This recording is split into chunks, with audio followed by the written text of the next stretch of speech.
नमस्कार, मी स्वाती गोडसे. आपण पाहताय न्यूज 18 लोकमत आणि बुलेटिनची सुरुवात एका महत्त्वाच्या बातमीनं. देवेन भारती यांची दुपारी 1 पर्यंत बदली करा असे आदेश निवडणूक आयोगानं राज्य सरकारला दिल्याची माहिती हाती येतेय.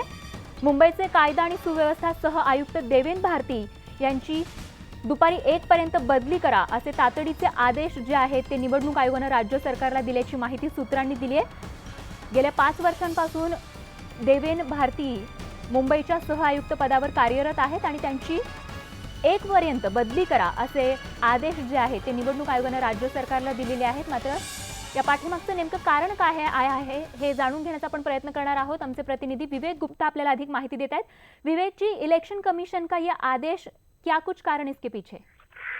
देखिए, सबसे पहले आपको बताना चाहेंगे कि इलेक्शन कमीशन के जो आदेश है वो सूत्रों के मुताबिक जो जानकारी मिल रही है कि इलेक्शन कमीशन ने महाराष्ट्र सरकार को आदेश दिए है कि मुंबई के joint CP law and order Deven Bharti हैं उनका ट्रांसफर कर देना चाहिए, क्योंकि ये जो उनका टेन्योर है वो पूरा हो चुका है और 5 साल से ज्यादा समय हो चुके हैं. वो अभी भी मुंबई के joint CP law and order के पद पे मौजूद हैं. साथ ही साथ आपको बताना चाहेंगे कि जब से आचार संहिता लगती है तो आचार संहिता लगने के बाद कोई भी राज्य सरकार किसी का भी ट्रांसफर ना कर सकती है, ना ही किसी की बहाली कर सकती है.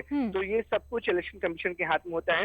हालांकि इलेक्शन कमीशन ने शुरू से कहा था कि इनका टेन्योर खत्म हो चुका है, उन्हें ट्रांसफर कर देना चाहिए. इसके लिए राज्य सरकार बाकायदा दिल्ली तक गई थी और कोर्ट में भी गई थी. कोर्ट ने इस पूरे मामले में स्टे लगा दिया था, लेकिन इलेक्शन कमीशन ने अब साफ तौर पर आदेश दिए हैं कि आज दोपहर 1 बजे तक राज्य सरकार इस पूरे मामले में कदम ले और जो देवेन भारती हैं उनको ट्रांसफर करके नए जॉइंट सीपी मुंबई को लाया जाए. ये जो जानकारी है वो पूरी तरह से सूत्रों के मुताबिक है और सूत्रों का मानना है कि 1 बजे तक राज्य सरकार इस पूरे मामले में बड़ा फैसला ले सकती है. जी विवेक जी, बहुत बहुत धन्यवाद इस जानकारी के लिए. एकूणच आपण पाहतोय त्यांचा जो कार्यकाळ आहे तो संपल्यामुळे या ठिकाणी त्यांची बदली करण्याचा जो आदेश आहे तो निवडणूक आयोगानं राज्य सरकारला दिलाय. आणि आता बघूयात पुढची एक महत्त्वाची बातमी. खरं तर आजचा जो रविवार आहे तो प्रचारवार ठरतोय, कारण आज आपण पाहतो अनेक सभा या ठिकाणी होणार आहेत. राजकीय सभांचा धडाका आज आहे. अमित शहा यांची गडचिरोलीमध्ये दुपारी 2 वाजता तर चंद्रपूरमध्ये 5 वाजता अमित शहांची सभा होणार आहे. आज अमित शहा जे आहेत ते महाराष्ट्राच्या दौऱ्यावर आहेत. त्याचबरोबर तिकडे शरद पवारांची अमोल कोल्हेंसाठी 5 वाजता सभा होणार आहे.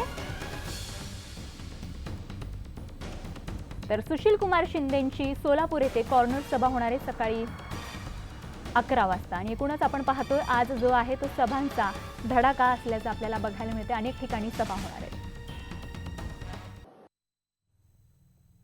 उत्तर प्रदेशातील अमेठीसह वायनाडमधून लोकसभेची निवडणूक लढवणाऱ्या राहुल गांधींविरोधात राहुल गांधींचंच आव्हान असणार आहे, कारण केरळातील वायनाड या मतदारसंघात राहुल गांधींना आव्हान देणारे 3 उमेदवार हे राहुल गांधीच आहेत. त्यामुळे काँग्रेस अध्यक्ष राहुल गांधींचा प्रवास आता खडतर बनू शकतो. वायनाडमधून के राहुल गांधी, त्याचबरोबर अगिला इंडिया मक्कल कझगम पार्टीचे सदस्य कोयंबतूरचे के राहुल गांधी आणि त्रिसूरचे KM शिवप्रसाद गांधी हे निवडणूक रिंगणात उतरले. त्यामुळे चौघांच्या नावातील साम्यामुळे मतदारांमध्ये संभ्रम निर्माण होऊ शकतो आणि याचा फटका काँग्रेस अध्यक्ष राहुल गांधींना बसण्याची शक्यता आहे. पार्थ पवार अजून लहान आहे. त्यानं जे केलं ते मलाही आवडलं नाही. त्याची चूक फासावर चढवण्या एवढीही नाही. मात्र माध्यमांनीही त्याचा बाऊ करू नये असं आवाहन अजित पवारांनी केलंय.